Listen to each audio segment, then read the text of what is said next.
NC State family, it's time for an honest look at your sports world. Let's get you hooked up for Pack Therapy, presented by First Horizon Bank. Here are your hosts, Tim Donnelly and Wolfpack legend Casey Morsell. Welcome into Pack Therapy, the podcast. Tim Donnelly here. I know you're used to hearing Mike Glennon talk football for NC State, but we're making a little transition to the basketball side of things for the Pack Therapy pod. And for that, we have Casey Morsell, NC State perimeter player, combo guard. We'll work on the intro. Member of the Final Four team last season. He's joining us to break down NC State basketball, and he'll be my co-host throughout all of basketball season. Looking forward to it. Same deal I give you with Mike Glennon. If you have a question and you want Casey to answer it, could be about last year's run, about this year's NC State team, Kevin Keatts, NIL, whatever it is, comment on our YouTube right now, right here in the comments. If you're listening to this somewhere else, different podcasting platform, head to our YouTube, 99.9 The Fan, find this video, comment underneath it, and Casey might just answer it next time we have an episode. And if it's a good question, I guarantee you he'll answer it. Casey, welcome, man. Officially here. Tim, man, thanks for having me. I'm ecstatic. I'm not having you. You're a host. I'm ecstatic, You're hosting man. yourself here. No, I appreciate it, man. I'm glad we were able to do this, for sure. I'm looking forward to it. I know the listeners are looking forward to it. And I actually think, Pack Therapy, that's the name, right? Sometimes you get together to talk NC State sports of any kind. You need a shoulder to help nurse you along. For sure, sure. You know what I'm getting. 100%. I got you. Yep, I'm with you. State right now has one more non-conference game as we're recording this until the ACC schedule starts, and it's Rider. So, tune-up game, right? And you couldn't say that last year. We can say it this year. Cupcake on the schedule. Correct me if I'm wrong here. No big non-conference wins for State this year. They played number 13 Purdue, a rematch of the game from a season ago. Loss, BYU loss, Texas loss, number 10 Kansas loss. How concerning is it that they don't have that kind of, hang your hat on win in the non-conference schedule? Yeah, I mean, in this year especially, it's super concerning just because of the way the ACC is shaping out. Like, it's alarming. I mean, that SEC and ACC conference, I mean. The challenge. The challenge, yeah. I mean, ACC losing 14-2 was something that put the league in jeopardy. So those non-conference losses were tough. But, I mean, them being 1-0 in the league, I mean, you just got to stack up as many wins in conference as possible at this point. I mean, just because of the way the league is shaping out. Who knows how many bids they'll get in, but I don't think it'll be many. You bring up the Florida State win. They did win that one in overtime in early December. So it's funny you go right to that, which is right. If you don't get your your big wins, your top of the resume. I always talk about on the bracketology when they put the graphic up. It's always like 3 best wins, 3 worst losses. Yep. If you don't get your best wins in the non-conference schedule, you depend on them to be in the conference schedule for sure. And it's looking like you're either going to beat Duke and get a big non-conference or a big in-conference win, or there's not going to be many other trophy fish out there to hunt. Yeah. Okay. Yeah. I mean, the way it's shaping out. Mm-hmm. I mean, come into the season, it's looking like Duke is probably shaping up to be like that only big quad one win if they could pull that off, but. I mean, right now you just gotta try to stack up on your quad twos. Try to, I mean, that's all you can really do. Yeah. I mean, at this point, I hear you. Yeah, that's just the way the league is shaping out. So, I mean, because at this point, not many teams in the league were had many non-conference strong wins either. So. It's tough. It's tough for State. So let's go. Mix in your experience last season with where NC State is this year, which is, at what point did y'all know, all right, the rest of our season is just getting ready for the ACC tournament because that's our only path to the NCAA tournament? Because, and I don't say this to be mean. Yeah. This is real. If y'all lost in the ACC tournament, you weren't getting an at-large bid to the NCAA. Not at all. So with the ACC being down, is there kind of a point of no return where it's like, all right, if we don't win 15 in conference games, we have to start just gearing up for the ACC tournament? Yeah, 100%. Especially this year, because I mean, at the end of the day, like I would predict that the ACC gets about 3 to 4 teams. That fourth team is definitely a bubble team for sure. So, I mean, if it's not shaping up, I mean, and you're not getting that 15, 16 wins in conference, I would just wrap it up and get ready for the postseason. So how did that change? Because I played football, and football they're really completely different. Yeah. Well, there is no second option where it's like, all right, we can just win our tournament and get in. Like you're either rough. You're either all good. I mean, you play less games, so it's a different beast entirely. But does it change? Like, are you still just trying to win every game, or are you? That's such a bad way to word that question. Is there like a different motivation where it's like, hey, let's play an inexperienced guy who's more athletic or something to get us ready for the ACC tournament, because winning a game in late January doesn't matter as much? Yeah, for sure. I mean, like, I would say this: every team has a different approach. Like for the roster last year, State, like it was more so, okay, how can we get, how can we not get the have to play 5 games? Let's just try to reduce as many games that we can play in the tournament. Fair. So let's just try to get at least in the, I don't know, not the. You didn't want to start on Tuesday. You wanted let's start on Wednesday. Let's start later on. So that was really what we were planning for. But I mean, at this point, with the way it's shaping up, I mean, no one wants to be in a position where you got to win 5 games, 5 days. Like that's very unlikely and not recommended. So. But if you do, and then it builds the momentum, and it could. You could build momentum, but that's not no. That's not the recipe for success. So again, just to we're going to talk a lot about this year's team, but so much of it is what you guys did last year could be an avenue for them this year. I remember, and only people that probably listen to this pod and focus on NC State basketball as fans, rather than the people that locked in once y'all became the national story. Remember this. There was a point in time in the middle of the season where, like, all of a sudden DJ Burns' playing time went way down, and Coach Keatts was experimenting with, maybe the big fella isn't the centerpiece. And then after that went away, then his playing time went back up, and this guy got an effort, that guy got an effort. How difficult is it, or how it might have been exciting to just be trying a whole bunch of things and seeing what the answers are? Yeah, I mean, I feel like that was one of the challenges of last year. I would say, like, when we did lose, right, like Keatts would want to make a change, and it was just like, let's change the lineup, let's change this, let's change that. And, sometimes, like, you just need to figure it out. Like, just figure it out. I mean, even with this year's team, like, after every loss, there's a new starting lineup. And the starting lineup is only the first couple minutes of the game, then you subbing. So, I mean, it's thicker. There's more to it. So, I mean, that's really why, another reason why it could take time to really all get on the same page, because there's going to be a change, different things. Like when you lose a game, there's just so many moving parts. So, luckily for us last year, we were able to figure it out. But I mean, it's just going to take time. And I think with the way this team is shaping up, like, they have potential to, like, figure things out. No, okay, good. Yeah. It's pack therapy, man. We need to give them hope. And I'm not saying there shouldn't be hope. I'm just saying that you got to point it out.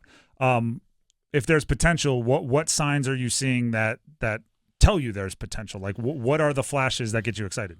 Yeah, I mean, I would say this is, like, they could be a really good defensive team. Like, they could be one of the best, in my opinion, defensive teams in the country. Because that's going to have to be their niche. It's not going to be offense. It's not going to be, they're not going to be the team that scores 100 points, but they could be a good defensive team, because that's really, I mean, that's what is out there is the defense, right? The scoring is really what messes them up. Like, the scoring is where they kind of struggle, and it's taken a while to click. And I think from the start, especially, I mean, you're going down.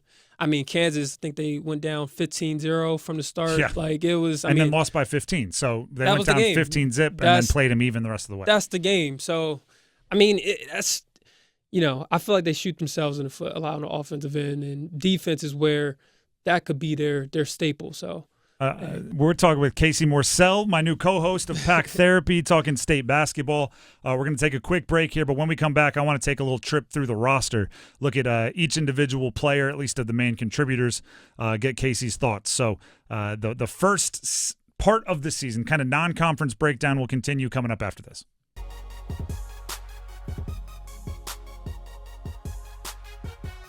Back on Pack Therapy, the podcast. Quick favor to ask before we dive back into state basketball. Everybody tell like 2 friends about the pod, right? One of those things where if you tell 2 friends and they tell 2 friends and they tell 2 friends, then this pod will be cranking and we can do a lot more cool stuff. So there's our personal favor to ask. Yes, sir. Spread the word, man. And tell them Casey Morsell sent you. That'll work. Get the assist. I'm going to take a trip through the roster here, because obviously some of them are the guys you played with last year. Some of them are new. Some of them are guys you played with whose roles are new. Some of them are the same. We'll look at the Kansas game and start with the starters. Ben Middlebrooks. This guy is a crowd favorite. He's a hustle guy. He's a big dude. He scores more than you think this year, especially against the quote-unquote better teams when some of the other scorers have stopped. How has he changed from the guy that you played with who seemed so, hustle defense and rebounding? Yeah, and that's the step he's taken, right? I mean, he's hustling and being that glue and junkyard guy, but like at the same time, I mean, he's scoring and adding production. So, I mean, but he has to, right? I mean, as you see, I mean, it's not really like his main trait, I would say, but it's not pretty. Like he's not facing up and giving you like a KG jab step. Exactly. It's all the gross, ugly points. For sure. But they add up. Kansas, he had 14 points, 6 free throws. Like he made it happen. Yeah, and they add up. So that's the step that he's taking, and it's good to see that step. I mean, but for us, like last year, like he needed to be more of a a slasher, like role player guy that could like get the dirty work in and give guys like Burns, Muhammad, Diarra a good break. So he's taken a big step in his game because that's what's been presented to him. Is he really annoying to practice against? Yeah. You can laugh or you can answer the question. For sure. Like, I mean, I feel like, I'll be honest, everybody in a Kevin Keatts practice is annoying to practice against. Really? Yeah, yourself included. There's no fouls. No fouls. And there's no fouls. So everybody's annoying. So. All right. I don't know. No fouls. So that's interesting. I mean, I could nerd out on basketball practices all day. Oh my gosh. But some coaches, I think, almost like the whistle is always intentional. Sometimes they overcall fouls so you stop complaining, right? Like, I'm going to make bad calls and say you fouled them when you got all ball just so it doesn't throw you off your game. Like, it's always like a cage match with Kevin Keatts. Yeah, man. Guys get after it. And it's just like, what are we doing? It gets to a point sometimes where it's like, what are we? I mean, if you know no foul is coming, I mean, no easy buckets. Yeah. So, I mean, I wouldn't just put that on Ben. Okay. I mean, it's everybody. All right. Let's go to another one of your teammates, Michael O'Connell. Yeah. And specifically, a comment from a couple games ago. I can tell you exactly which game it was after. It was after the Coppin State game, right before Kansas. Okay. Coach Keatts in the postgame made the comment, maybe I have to tell Mike it's March. Because, O'Connell wasn't doing whatever he wasn't playing to the level that Keatts expected. Yeah. So he said, maybe I got to tell him it's March because he was so good last year during the run, and he wants that player back. What is it about O'Connell? Is it some guys are that way, right? You need all the lights to play well. Yeah. I don't wake up for non-conference games, but what is it like? What is it about Mike that would lead to that comment? I would say Mike is definitely one of the most valuable pieces to this team. But at the same time, I would say Mike's a guy who's always looking to set others up. Like, I think he's a guy like, he won't look good if others aren't scoring. Like if other guys, like if he's setting you up for an open three, if you don't hit that three, he's not stacking up on assists. So it makes it look like he's not producing. So it kind of like, it's kind of a domino effect. I mean, I would say this, like, you know, he does have a lot on his plate this year. He's taking the responsibility of really making this thing all work. Like, you know, a lot of new guys all coming in and a lot of new pieces, and it really does take time, because I was in that role of trying to get everybody to click and be on the same page. And as you've seen for us, it took time for everything to kind of work out. So just give it, you know, let it all play out, and it'll work out for sure. It's interesting you bring up, like, you were in a similar role. I think, like, socially in the locker room, you were kind of in that role as well as on the on the court. But also you were, and I think this goes back to, like, the player you were coming out of high school and everything. You were a more natural scorer. It does feel a bit, right? You bring up O'Connell setting everybody up. It feels like occasionally he's like, I guess I have to shoot this, right? Because we need it. And, you know, him going 1 for 6, 1 for 8, whatever it's been. Is it kind of just bashing your head against the wall? Like, no, keep setting everybody up, keep passing. Don't feel like you have to be a scorer. That's what I'm saying. And that's the position that he's been thrown into. It's like he has to be a scoring threat. And it's just like, I'm not going to say, like, that's really what his game is to go, because he could definitely score, as we saw in the postseason. But it's like, you know, I feel like in the postseason last year, it was like, that's what was given to him. Like, he was presented with many opportunities. It's one thing to, like, hit your first shot and be like, oh, all right, let me take another. Hit your next shot. Yeah. It's a whole other to be like, I got to take it. You got to go. Like, you got to go and make a play. Yeah. Like, it's a way different feel that you got to kind of have. And I feel like he's been in a position this year where it's like, okay, I got to go and score. Got to go and, you know, make things happen. And, you know, it's tough, because another thing, too, is that the team last year had more playmakers, I would say. Burns was an excellent passer. Like, we had some more guys, you know, who could find you if you were open. And this year, it's like, you know, a lot of guys are holding on to it, I feel like, just a little bit too long. So all of that stuff takes chemistry, man. I don't know. Perfect. No, that you led me right into kind of the next 3 guys. Yeah. One of your former teammates and 2 transfers, because the other guys in the starting lineup for Kansas, it was Marcus Hill, Dontrez Styles, Jaden Taylor. Different players, right? Like, not necessarily same body type, same skill level, same, but they all do have scorer in their DNA, right? Like, they all will, like, you know, Dontrez is going to get up 3-4 threes and if he's feeling it, like, kind of in a short amount of time. Jaden Taylor has been, and his role on your team last year, a lot of times was like, hey, come and get buckets. Like, you're like, you are a spark, right? We're putting you in against the second unit to go score. And Marcus Hill was a 20-plus point per game scorer last year at Bowling Green. Yeah. It's funny you bring up, right? We had more playmakers last year. For sure. And this year there's some guys that maybe look for their own shot more. Those 3 guys as scorers, what's your reaction to them earlier in the season? Yeah, I'll be honest. It's a weird dynamic. Like, it's a weird, like, you know, because you got all 3 guys trying to score, but it's like they're not necessarily in sync. Like, they're just kind of like, you know, like, my turn. Yep. Like, you know, it's my turn. I haven't shot it in a while. Let me get my shot up. Let me get my, you know, and it's just, that's what's getting them in these holes in the offensive end, because it's just like, yeah, like, I haven't touched it in a while, so let me go and get it up. Yep. And it's tough, because I don't, in my opinion, like, all 3 of those guys, like it's so easy for the defense to guard. Like, I'm, you know, I would say that's what my specialty was. I mean, I would say I did a good amount of things, but it was like, I really tried to lock in on the defensive end. And if I was scouting, I would just say, okay, you know, my matchup, it's his turn. I could tell it's his turn and then they would be prepared to guard. So, yeah, it's tough. Which feels, and I say this understanding that the NBA is the cream of the crop, but also understanding that I don't think it's always the best, like, basketball. The whole, like, we have 3 stars. It's star A's turn, and then the next possession is star B's turn, and then the next time we're going to the post to star C, and you just rotate through that. Literally. Like, it's noticeable watching State this year. Exactly, yeah. That everybody kind of knows. And that's probably frustrating for O'Connell a bit because, I love to use the example, and I say this all the time on my afternoon show. Shaq talks about the best point guards he ever played with, and there's great ones, but he brings up Gary Payton and White Chocolate, Jason Williams, because they could read his body language, right? If Shaq runs up and down the floor 4 times and he doesn't get a touch, and then the coach is calling for a ISO for Dwayne Wade, Gary Payton would be like, nah, coach, like we got to get the big fella the ball because he's about to go crazy. And he's about to check out or he's about to get mad.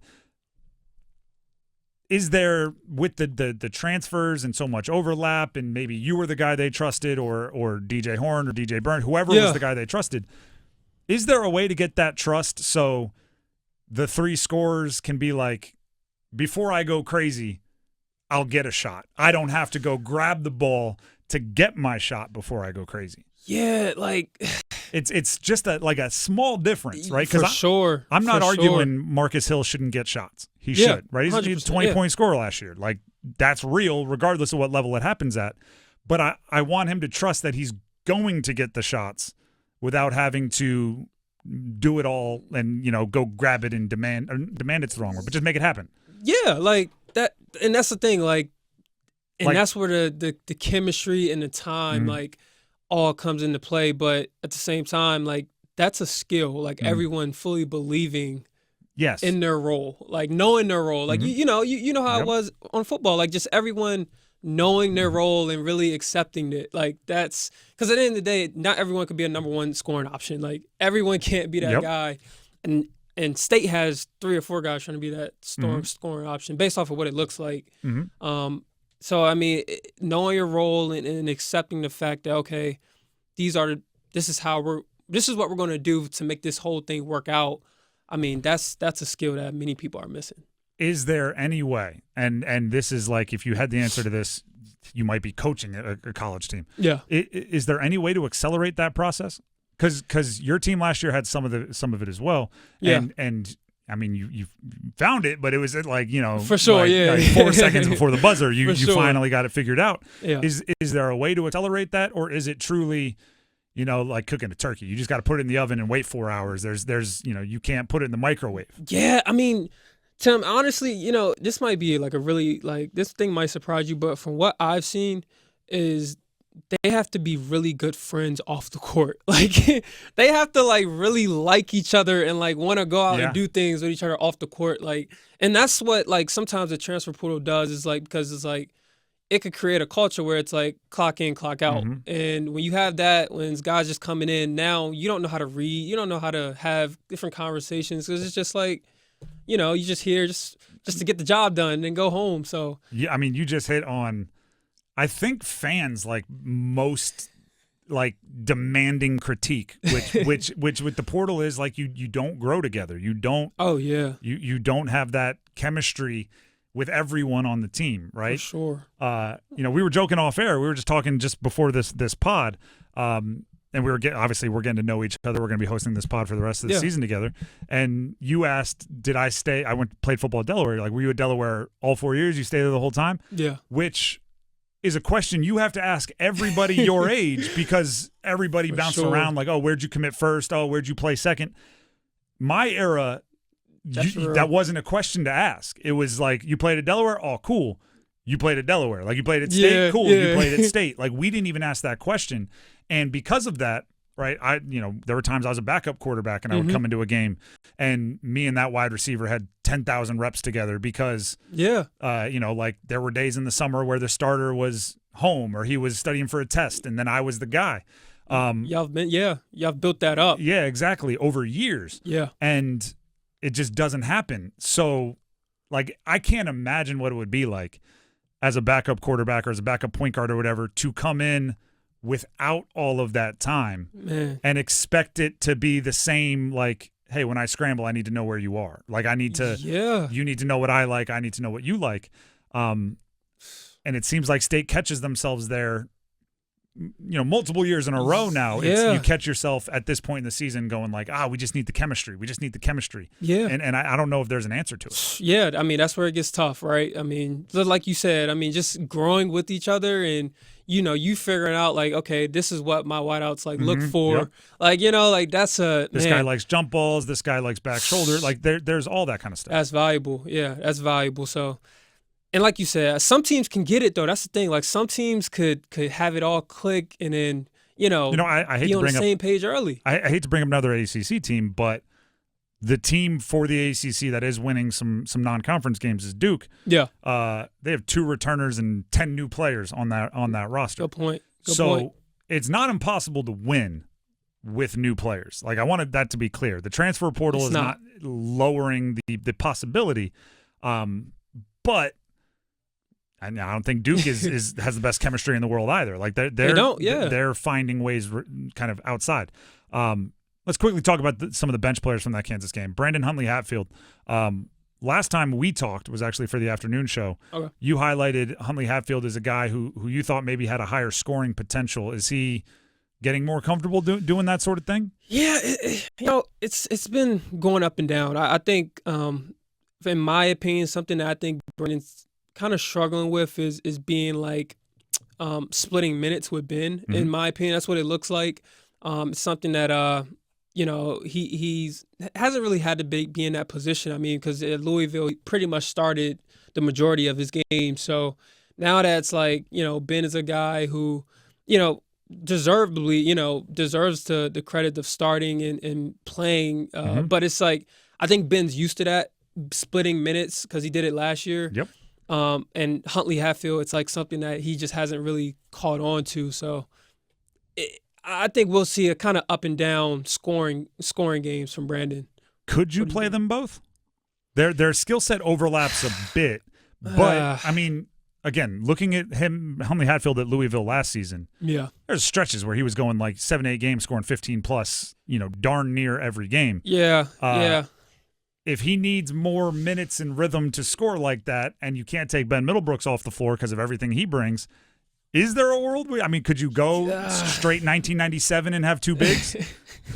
No? All right, that's fine. That's fine. You can say no. With you them, can say no. I would say, just because of I would say they're 2 legit 5 men, 2 legit 5s. And it's, I know that Kevin Keatts loves to switch, and sometimes, you don't want some guys getting caught on guards, and it could put pressure on the defense. And it's, they're already pressing too, which is also putting pressure on the defense. So you do that with both of them, it could cause some confusion. I'm just looking at the stats, and I brought them up here. Yeah. Huntley-Hatfield averaged 31 minutes per game last year. Yeah. He's averaging 22 this year. Yeah. And that's not easy, right? For sure. That's a big adjustment into how you operate, right? Like if you don't start fast with 22 minutes, your playing time's half over, quick. Literally. If you don't start fast with 31 minutes, it's like, all right, give me another 10 minutes to get warmed up, and I'm still going to finish with 14. Exactly. That's not easy for Huntley-Hatfield. Yeah. Like I said, he just hasn't gotten used to it. Ben's used to that. He's used to kind of splitting minutes. I mean, he did it even at Clemson as well, with 100. Yeah. Everybody's got their role from their previous school. I'm telling you, the transfer portal, man, I'm never going to get used to it. But we will continue to track it, and we'll obviously, once ACC play gets started, dive in with Casey onto darn near each and every game. That's going to do it for us here on Pack Therapy for this episode, our first true basketball episode of the season. There will be many more. So Casey, appreciate it. Welcome. Tim, appreciate it, man. This is awesome. Everybody out there, put your questions for Casey in the YouTube comments, and there's a good chance you'll hear Casey answer them on our next basketball episode. Until then, see you.